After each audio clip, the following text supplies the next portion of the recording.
just if you were to say, what were your top three moments from the games? Highlights for Yeah, like both here. Tia and Matt. Yeah.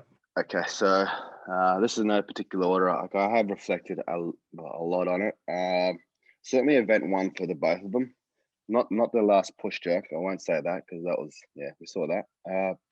But I think event one, seeing their control and their dominance in that workout, I think that was a reflection of the week ahead, which was exciting for me to see, and I keep to see that because we were in the trailer watching, like, you know, the RV trailers they had set up for the athletes and the coaches. So we were in the trailer because we weren't allowed to go to the ranch for the first 2 days of the competition. So we watched it in the trailer. So watching that was exciting to see how composed they were or in control of the event they were, especially over three movements. So you felt like that was quite broad of those movements. Like we had for the men, it was like a heavy push jerk, and then we had a gymnastic movement, and then we had a rowing interval. So to see those three domains or three movements play out did cover a lot of what it was to come over 3 days, if you know what I mean. So to see that was awesome to see. Event two, oh sorry, not event two. The other second highlight, what comes to mind was again for Tia and Matt would be the swimming event for different spectrums and for different reasons. So for Matt, it was particularly to see his swimming ability increase significantly. He did a lot more work with us and our team closely this year, so it was awesome to see. And for Tia, was the other spectrum, just to see her background in swimming pay off dividends, especially the hard work she's done many years before CrossFit was a thing. Those many hours she did before school when she was back in school with her father. So it was really cool to see her sustain that level of efficiency in a swim, really. And event, oh sorry, Che. The third highlight, like it was funny. It was like a mixed emotions or emotional roller coaster ride. With probably that last event where they got the ability to do the workout together. Obviously, prior to this moment, we've never seen male and females do the last workout together, especially to share the point spread that Tia and Matt had, so they could, I guess, embody or embrace their moment together and sort of do a victory lap. So that was pretty cool to see. But yeah, there were the three highlights that I would look back at and positively. Well, yeah. With I found interesting the ranch loop where Castro told people to turn around. What was your thoughts there when you're like, oh my gosh, Tia and Matt have got to turn around again? You know, you would assume that that'd be because you'd think they're only going in the one direction and not returning. What were you thinking? Holy moly! Like that Tia's Yeah. got to turn around now. Yeah. I've pondered on this, but I've had some time to think about it. I think the workout was a great spectacle. Like I think for fans and everyone watching around the world, it was a great battle to see, like Matt and Justin duke it out. You know, just switching the lead back and forth and that. I think the time domain was good. You know, like it ended up being a 6 mile run, which is an hour plus workout. I think what lies with me is what the test was actually chasing. I think from a testing point of view, when you're requiring an athlete to not know the finish line, so to speak, I think there is some form of mental approach. Like you have to turn around and do it again. You know, I get that from a mental point of view. All the athletes passed with flying colors. None of them stopped, obviously. But what doesn't sit well with me, and I think I need further explanation, is that you're rewarding someone who didn't go hard for the first portion of the race. So it's ultimately like telling you to do Fran, and then once you've finished Fran, because you know how to structure Fran, you go, okay, cool. I'm in here for, well, I don't know, depending on your PR, is I'm here for 3 minutes. I'm just going to work hard for 3 minutes. I know what's ahead of me. And then you complete Fran, and someone goes, go again. And then once you complete that, that will be a final time. So I think that curveball of that element really threw spanners in the works there, especially with Tia, because she approached that, seeing the finish line. thinking she had done that. I guess I think, in short, I think the workout should have been 2-part score, 50 points for once you cross that line, and then 50 points once you finish the finish line, or 100 and 100. I think it should be rewarded for sticking your neck out and trying to be aggressive. I think I've heard Castro say in the past that he likes those guys, but don't hold back, just throttle, keep going, keep going. I felt like this workout more played for, hey, hold back, hold back. There could be a twist coming, so hold back. So I don't know. It's one of those ones. I think I reflect on that one a lot, given that it was Tia's worst placing. She came third. So, but anyway, it's what it is. Again, you're playing someone else's sport, so you got to play their rules. So that's the reality of it. I know I'm fast forwarding here a bit, but I'm cherry picking like the notable moments, especially with this event, day 2, event 6, the toaster bar and lunge workout. Mm-hmm. Was that a pre-planned strategy based on the briefing where the kettlebell placement that Tia did, was that Tia on the fly? Was that a spontaneous thing she did while she was on the field? Or is that something that was planned before the event started? So Castro made a point of this because when Bosman announced the event, he went through all the standards and showed everything from kettlebell standards to toaster bar and how the flow would work. And there was a bit more pressure on this workout because from CBS, they were televising this live. So they were making sure that everything was methodical and placed out. And Castro made a point before everyone left and said, guys, just to reinforce the flow of the workout, kettlebells can be placed anywhere you like. It can be at the end of the line so that you pick them up and then take them to the start of your next lunge, or you can bring them there to begin with so you can come off your toter bar. And then it was clear that you could have them anywhere you want. It doesn't have to flow, or that doesn't have to be consistent like they had to in the past. So anyway, moving forward, we're in the warm-up area and we just discussed as a team on what we were going to do and how we would approach it. So essentially it was a combination of us all coming together and deciding, hey, put it underneath yourself rather than having to go forward, then come backwards to do your toter bar, or vice versa, going forward to come back to pick them up, and then going forward, just try to keep them close. So I guess that was her decision to do, and she essentially she applied that. She also made the conscious decision, because she was going to put the kettlebells right below a rig. You saw that on the first lot of toter bar, she had the riser, and then for the other 2 stations, she didn't, just so the kettlebells could be situated right below the rig rather than having to place them on the riser and then pick them up or whatever. So she methodically thought through the entire workout. I think visualization was pretty important there, and understanding the time frame of the workout was relatively short. So she knew that seconds were critical in that workout, and then you saw that played out pretty high as well. So yeah, combination of both, but I certainly give her credit for that one. Okay, I'm chopping and changing here again. We're going backwards. Yeah. I'll choose the bike repeater. That was Tia's favorite event. Which one was that one? The bike? The bike rope climbs. Yep. And has she, based on where she grew up and Far North Queensland, has she done much? Has she done much bike riding, like mountain biking or just biking in general, to give her strong legs like that? I know combined with the legless rope climb as well, but she seemed pretty dominant on the bike. Has she always been dominant on the bike? I would say with her triathlon background, she did a bit of road bike back in the day. Mountain bike is a specialized movement in itself. Well, particularly growing up anyway. It's not like you find yourself on the hills and you start riding that, because you need the terrain to suit yourself for that as well. We've certainly done a lot more mountain bike stuff throughout our CrossFit journey than we would say before CrossFit. I think the perk of mountain bike is that fitness will prevail as well.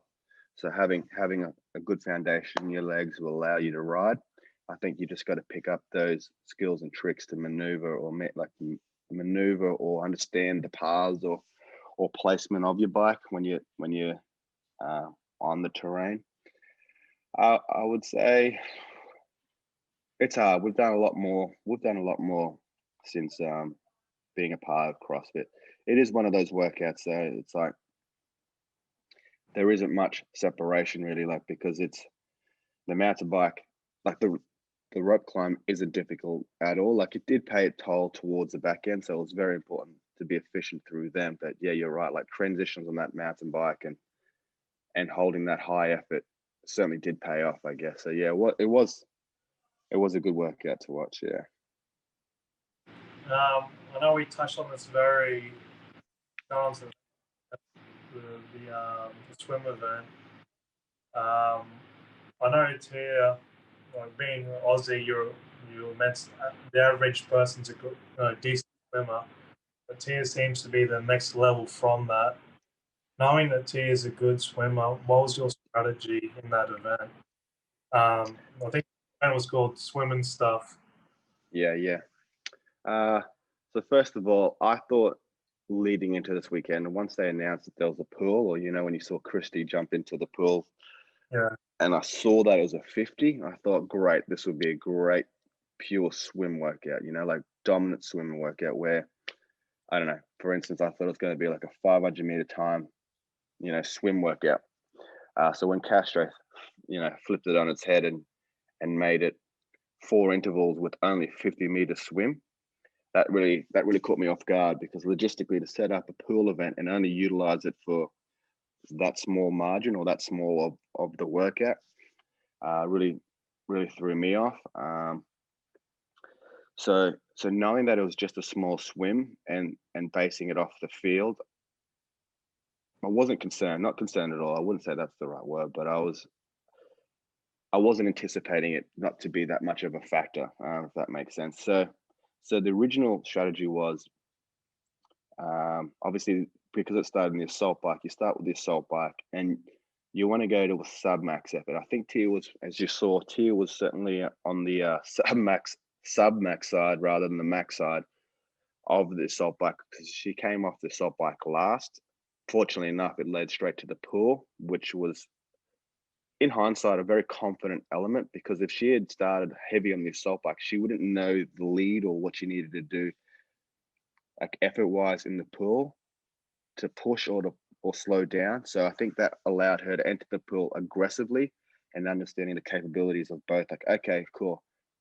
It isn't that hard to swim in the water after hitting the assault bike, relatively hard. So that was a small victory there. But however, watching that and watching her come off the assault bike last, I was like, oh, here we go.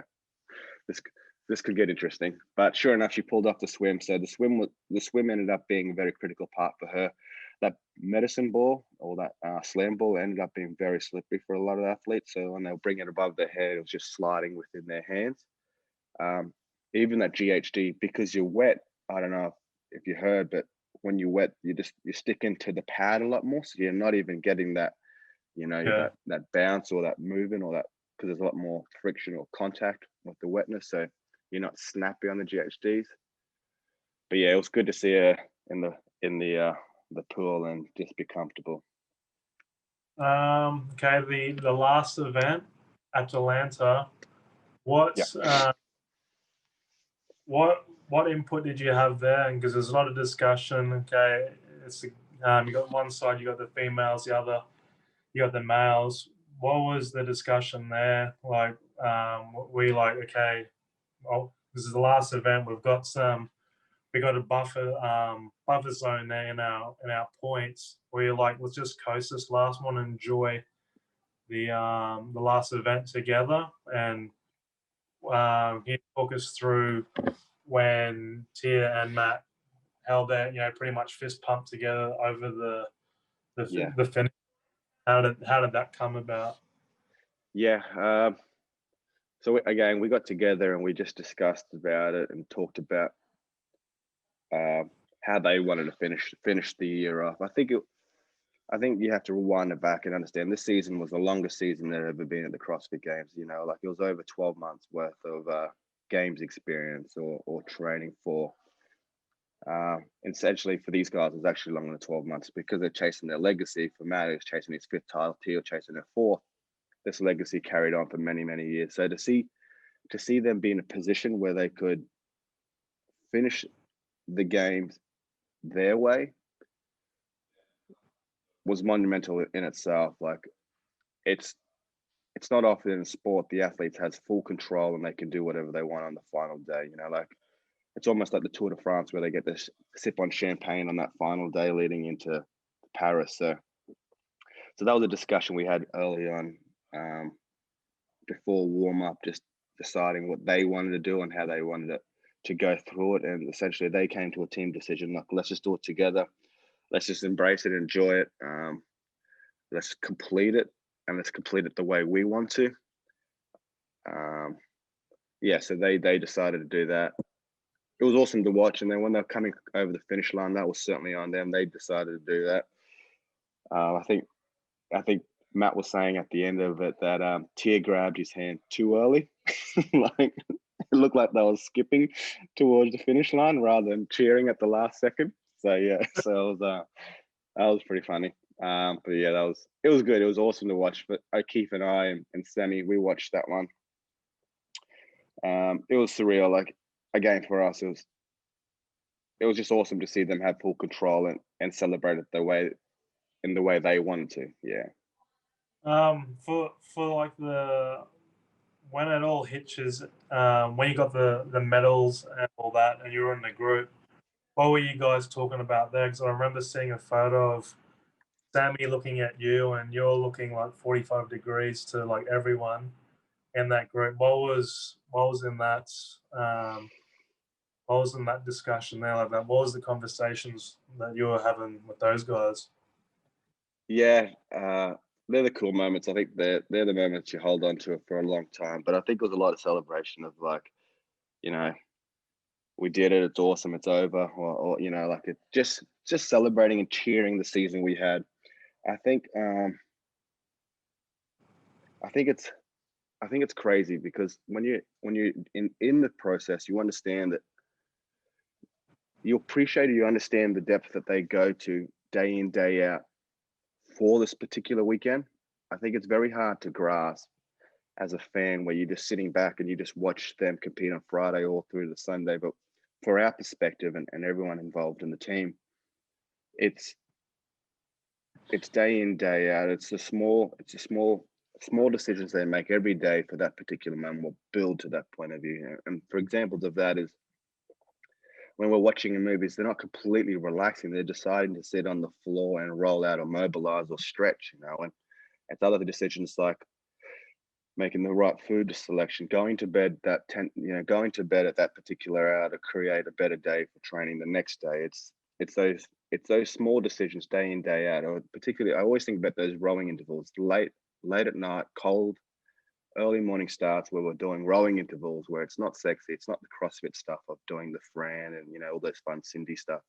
It's those pure conditioning workouts where I always hold my head. I mean, I always think of and always think these moments here will reflect highly when it comes on to Sunday. So to see that come to light, or to see them receive the results selfishly they deserve, it's a surreal moment where you don't know what to say. There's no happy thing but to just smile and just sort of soak it in and embrace it. Because I think what we've learned, especially in this year, is that nothing is guaranteed, and that you just got to really celebrate more than ever the victories you have along the way. And I think that was a reflection of that, of just being happy and just being lost in the moment. But it was crazy, you know. We talk about the medals and we talk about that stuff. It's for this year, which was bizarre. Like, don't get me wrong, it was a phenomenal achievement. The guys celebrated. It was awesome. So happy for that. But this year's celebration almost felt more like, yes, it's over, and we got to compete at the games. In the previous years, it's more like, yes, how awesome was that? You know, like we got the title. It's a phenomenal achievement. Like I'm so happy that we won. This year, I'm so happy that we won, and it's over now. Does that make sense? So the celebration was slightly different. Yeah, just on that, obviously it Hmm. was a more intimate CrossFit compared to what you get at Madison or StubHub. What was it like?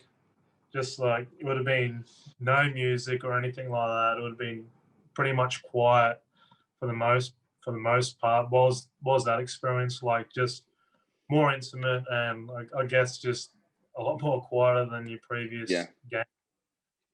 yeah. Like we talked about this as well. It was a unique factor. Um, if we had it our way, we would love to have the crowds. We would love to have everyone revolved and around. It did allow the athletes to be more intimate or create more of a further bond because of the smaller group. So when you're traveling in the bus, there's only 10 athletes, or sorry, they had two big buses, so it was 5 athletes and the judges at the back of the bus. And so you're creating this bond further with the athletes and with the staff as well, because you start recognizing faces when there's only a handful of faces in the crowd. It was weird having no sound, especially with the snatch ladder event. When that's sort of like the snatch ladders or the ladder Yeah, events really steal the crowd, like the crowd take over. So not having them there was bizarre, like just atmosphere wise. Um, but all that said, I'm sure many CrossFitters who even watch this understand that once 3, 2, 1 goes, that song you were listening to just before that workout just vanishes or disappears and you can't really hear it because you're in the zone. I think that's very much what happens throughout all the events. Um, so you forget that. I think you just realize that once you finish that finish line, or when the athletes finish that finish line, and then everything starts to slow down again, you can just start going, oh, where is everyone? Oh, it's quiet. You can hear your thoughts. I will say there was some positives, like just interacting with people. You could reduce that, so your efficiency from event to event was a lot faster. So you could get to the trailers and recover faster, or to the warm up areas a lot faster without having to anticipate or factor people, or like those interactions.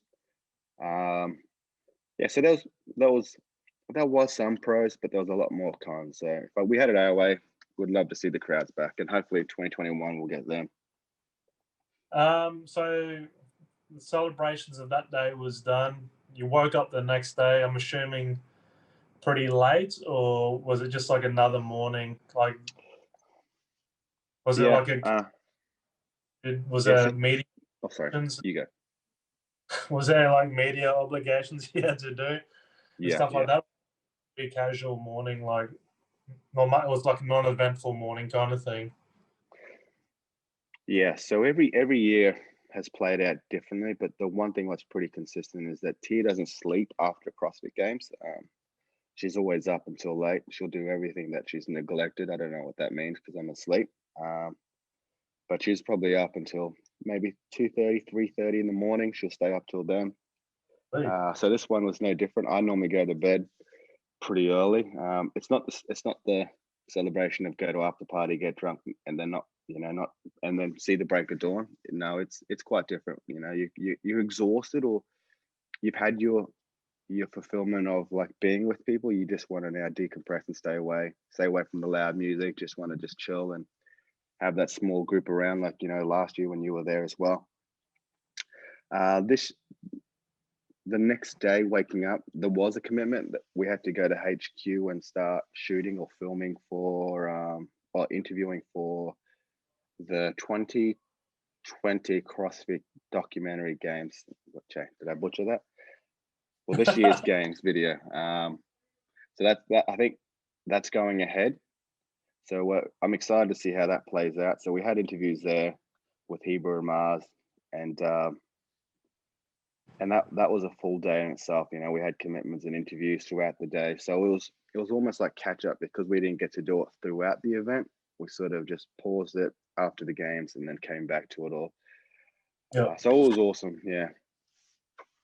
If we were to go back to your high school days, Western Cape College or Weeper North State School um, or St. bit Augustine's. of where I kind of know this story, obviously, but for YouTube, at what Okay. point do you say that you had like a passion for like for the health and fitness realm? Is that like when you got to boarding school and everyone was training for rugby kind of thing, or was it prior to that? It's one of these things where like it wasn't like a instant moment where you knew that was the moment where it turned. I think it progressively just became something I had more and more passion towards. Like I've said the stories before, it's like it's nothing that I woke up thinking this was going to happen. It organically came together. I would say that early on, though, being integrated in team sports certainly pushed you to think about other people and how to incorporate them to utilize their abilities in a team manner. So being conscious of that or being thrown into the leadership roles, especially in rugby, force you to start diving into more of personalities and understanding that. I think that's been very important. But having great mentors or ambassadors, within, like Lionel Williamson, you remember him, um, like having great mentors like that or leaders within the communities to watch and just see how they interact with people and to get the best out of people has always been a secret ambition of mine to do that. But more in the fitness space, was certainly because of the enjoyment of sport and how vast, like how much sport we were involved in early on. But I would say it actually happened more after school. Being being a part of my apprenticeship in the mines in Weeper, and then also doing after hours stuff in the Globo gym and at the mess there where they had that small gym. So just working the front desk there and having mentors around there certainly uh, led me to this, I would say, as well. Is that what made you want to become a rural fiery? Yeah, yeah. I did. Yeah. Again, it came to helping others or trying to be in a position to support or to be a part of a team in that manner as well. So that like everything. Now that I look back at it, and I guess it's a great question. It's made me realize a lot of decisions early on that I chose to do have revolved or had some form of impact that I wanted to. I won't say serve, but to be a part of a team or to be in a process to help others as well. I guess. Yeah. Does that make sense, Che? So you're a giving kind of person. I wouldn't. I don't know. I think you can attest to that. So you're a veteran CrossFit coach now. Huge. Yeah.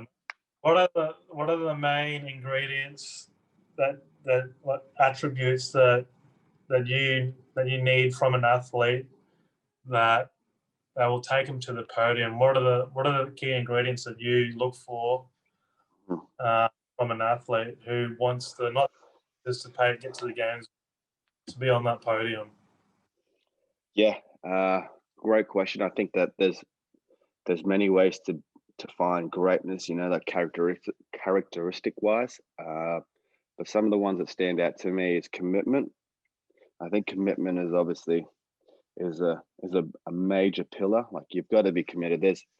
I say committed over motivation. Like you've got to be committed because there's going to be times you're going to be tested. There's going to be times that you have small injuries and you've got to stay the path or stay true to the path.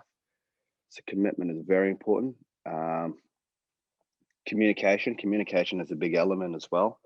Obviously, receiving communication, like receiving information from others, like criticism or understanding what your coach is trying to say in those manners, but also giving it back as well, informing the coach or informing your team of little things from day to day, saying, "Hey, I can't make today's session due to XYZ. Can I do something else?" Having those communications, rather than just saying, "Yep, I did it," but never doing it. Like those small little things. Communicating when you've got small injuries as well. So having a transparent relationship with a coach is very important and very hard to find. Um, obviously, having a clear why or reason why you want to do what you do. I think it's easy to say that I want to be the fittest on earth, but why? Like what serves you what reasons do you really want to do that for? You know, like, and it just has to be clear and apparent and strong enough for you to understand that. Because why is important, Jay, is that when it gets tough, you need to remind yourself of why you're doing it, you know, and if your why isn't strong enough, you'll slow down those rowing intervals. You'll even stop during those rowing intervals and go, well, I'll come back tomorrow. So, you know, and that again, that will flow into commitment. You know, you need to show that commitment. And discipline. Discipline's massive. You know, there's a lot of temptations out there. There's a lot of temptations throughout your day. You know, eating the right foods, sleeping at the right times, doing those training intervals early or late afternoon, staying the course. You know, don't getting caught up in racing every workout. Remembering that it's training. You know, you're not competing when you're at the gym. So yeah, that would be some of the very critical parts. And if you notice that I don't really talk about what you want around back squat and all of those elements. Obviously, they're very important, but I don't think they're the questions you should be asking early on. I think you should be looking at the more of the characteristics of a person and their mental fortitude, or not fortitude, sorry, mental space, or their reasonings before you start diving into their physical attributes as well. So just on, Was that exhilarating, Pat? What's that? Was that exhilarating? Like, oh wow. No, it's like getting late here in Oz, but I'm an early bird these. Like, so if like Matt or Tia went up to you and said, I've got these weaknesses or I've got these holes that I need to work on, how do you tailor, how do you program towards that? Like, how do you approach that situation? Like when, okay, they're not so good.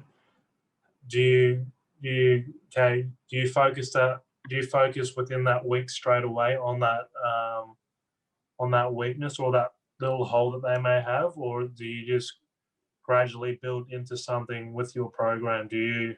How do you use your programming to help facilitate that hole that needs bearing? Yeah, great question. I think there's two ways that I try to implement training to suit their weaknesses, or I don't like the word weaknesses, but areas to improve. I will create a piece solely for that, so that we can dial directly into that movement itself. But before I even get to that point, I'd like to know a baseline. So we will create a workout or a measure of test to see where they are currently. Yeah. And then we create a plan that we can retest in, say, 2 to 3 months from that point of time or leading into an event. So for instance, let's just look at something like for myself. Say if it was 30 ring muscle ups for time, I would then do 30 ring up muscle ups for time and see that. I would then create steps or progressions to improve that. And I would obviously try to cover everything by like strict movements of ring muscle ups. I would then incorporate like a strict time frame. Obviously, I'd look at volume and then try to do workouts what are beyond 30 ring muscle ups. So I'm looking at volume. I'm also looking at like like when I would implement that in training program, I'm not necessarily impressed if someone does something when they're fresh, especially in CrossFit, if that makes sense. So for instance, let's look at a total. That wasn't the first event at the CrossFit Games. So therefore, when you do your 1 RM back squat, the very first thing you do on Monday when you're most fresh, or you come off 2 rest days or a rest day, that doesn't really spark my interest. I'm more interested to see what someone does after they do a barbell conditioning piece. Then they go into their squat program and see if they could produce a 1 RM. Like that's more interesting me, or that's more impressive to me, because that's more of a simulation of what you're competing for. Don't get me wrong, there's a time and place for that. But so that all said, how that fits in the ring muscle ups is that I would then also incorporate these workouts after we've done some form of pulling movement. Say we've done Cindy, bad example, but say we just do Cindy, and then after Cindy, I'd have a bit of rest, and then we'll do ring muscle up progression program. And then I'd implement it under fatigue. And then I'd revisit that in 3 months' time or leading into a major competition as well. So, and also throughout that period, I would I would sprinkle that through some workouts as well, where I would just keep it below the threshold just to build confidence in the movement slowly. So for instance, week 2, I would do 7 ring muscle up, say an EMOM, 30-minute EMOM, 7 ring muscle ups on 1 minute. I would do then 20 cal salt bike. And then the third station, say for the sake of the story, I would do, I don't know, like 7 sandbag cleans at 200 pounds, or 150 to 100 pounds. So you know what I'm saying? And then rest the 4th minute. Yeah. So then I'd slowly integrate ring muscle ups. And then as the week goes on, instead of 7 ring muscle ups, I'll make it 8, and then 9. And then anyway, you see the progression there. Yeah. All right, going forward, we're still talking about your like with time allocation. How much do you allocate per day with training? Do you do like an hour to 2 hours every day? What's your approach to how much time you spend on your actual training per day? Yeah. And into the week as well? Yep. So on Mondays, I do my big week of programming. Big week consists of maybe 4 hours, and obviously that's broken up. There's a YouTube video in there or two, Jay. But to break it up, so I'm just not focused deep into it. I like to sit down for hours and end, just focusing and thinking about that. So I would structure the entire week. I'd actually try to go beyond an entire week. I'm almost looking at 10 to 14 days, just so that I know what next week, the start of the week, will look like and flow wise. What I would do is I'd put a lot of our structured programming in. So talking about that ring muscle up program which we've created, or like a squat strength, like a squat cycle program, I'd implement them, populate them throughout the week so I know where they sit. I already have a good understanding, and fortunately over time we've created a formula of like, okay, we'll run in the morning, we'll gym in the afternoon, rowing at night, so to speak. So I know those areas. So I spend Monday populating a lot of those time slots, and I would then I would then populate or complete the following 2 days worth of training.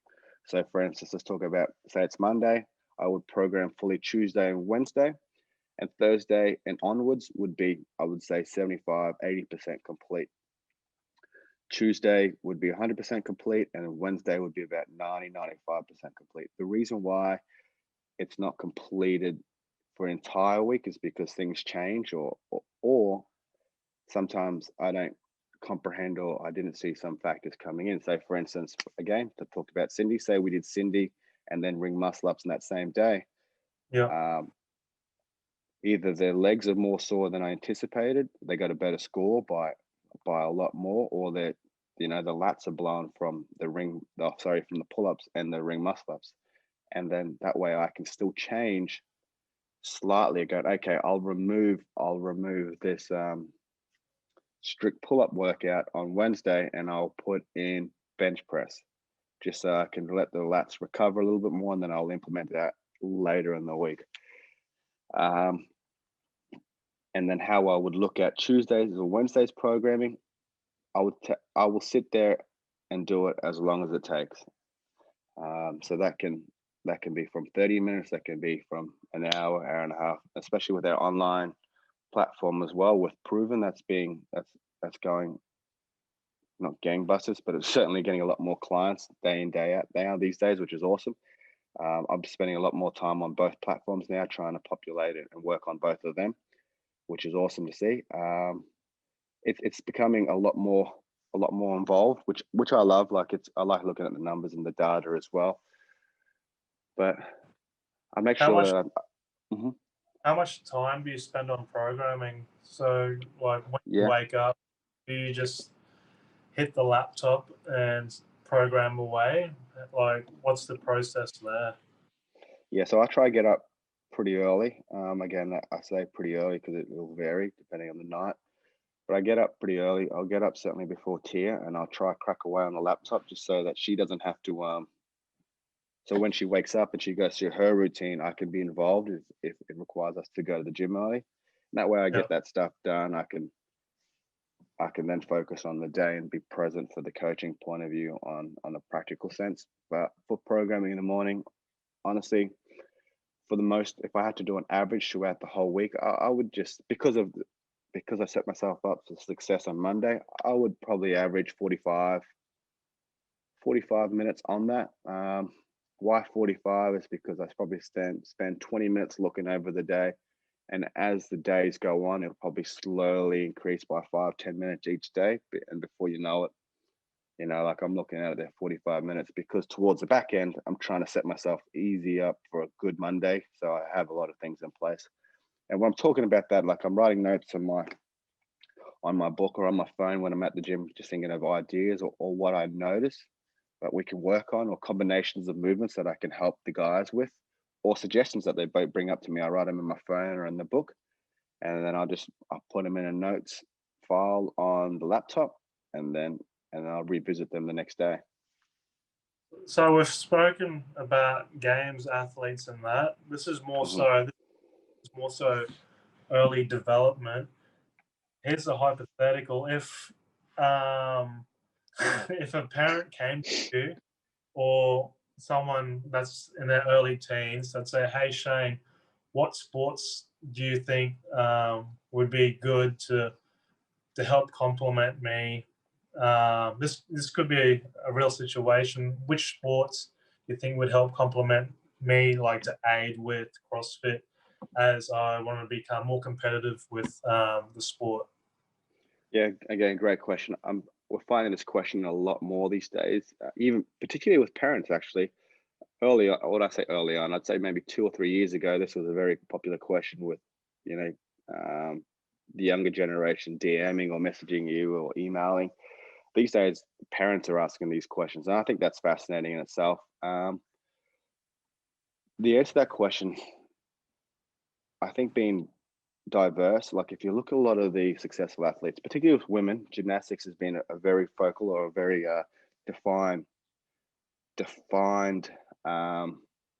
sport that has led a lot of athletes to success. Track and field has complemented a lot of CrossFitters, particularly in sanctions or games style formats. Because I say that because if you look at the in-house gym workouts or the opens, they don't really get to complement the runners or the track and field. For the men, gymnastics, there's an underlying success in gymnastics. Obviously, football or some form of contact team sport where they've been tested agility wise, and there's conditioning based, and there's that strength plyo dominant movement. But if I had to answer it, I would just say play as many sports as you can and enjoy them as well. Like I don't think there isn't a key formula. I actually encourage that rather than going straight into CrossFit from an early age. My theory on this may change as I get older, but at the moment I still believe that you should try many sports. You should try just play football, play tennis, play those other sports that will challenge you in a diverse spectrum. Jump in the pool and be involved in that. Learn those abilities, because it's that they will carry over. Knowing those skills and movements, they will carry over into CrossFit.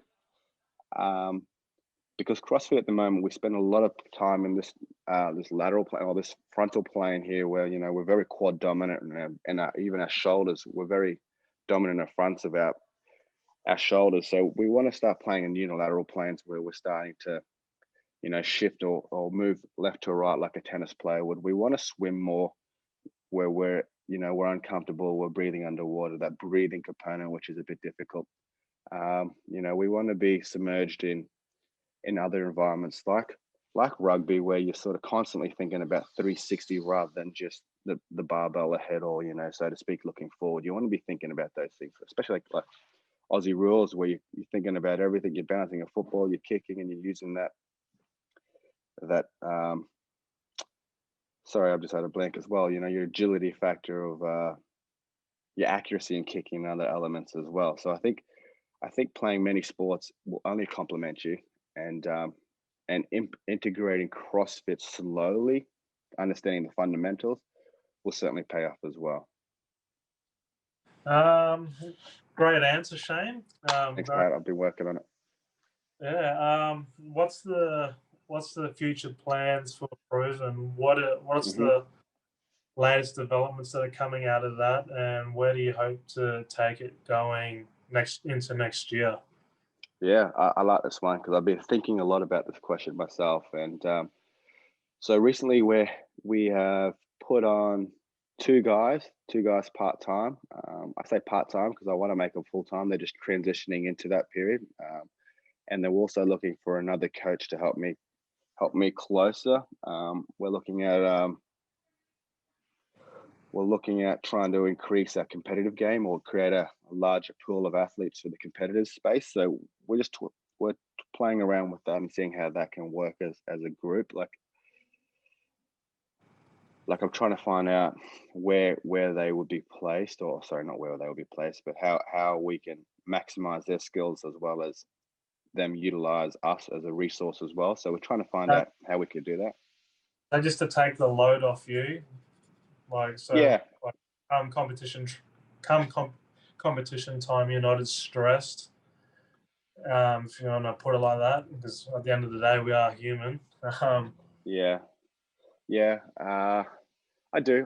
I also want to like a lot of the time as well. And coming back to why I do what I do is like I have a lot of enjoyment out of creating opportunities for people, or helping people along the way. And if I could fast track them by having them learn a lot of things that we learned the hard way. So that's why we've created these proven tracks that, we've got a fitness track and a compete track now. We've got some guys back in Australia what used to work with us. They help us with a lot of the back end stuff, and helping them in a lot of ways and mentoring them has been exciting for me as well. So having other coaches and helping them as well as help me and be open minded to learning, I think that's exciting as well. So I guess it's about trying to find the right people that want to see the proven brand grow and help other people as well. And like where I want to take the brand, I certainly want to increase growing quality athletes, making sure that they're loving the programming as well. That's one thing I really want to keep close. We're loving the apparel side of things. That's taken off really well as well. I know that we enjoy that side of things, so we still want to work on that and keep growing lines or more apparel in that space. I noticed you don't have your proven shirt on. Cheers for that. Mail. What's that? It's in the mail, isn't it? Yeah, it's express. It should be there tomorrow. But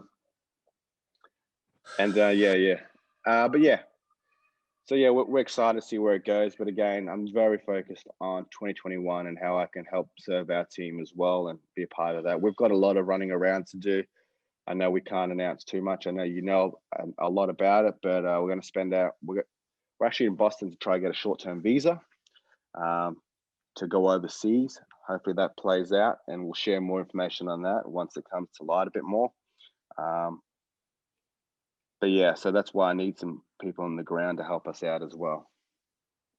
All right. Thanks, Shane, for coming on. Oh, it's getting late here, but yeah. thanks.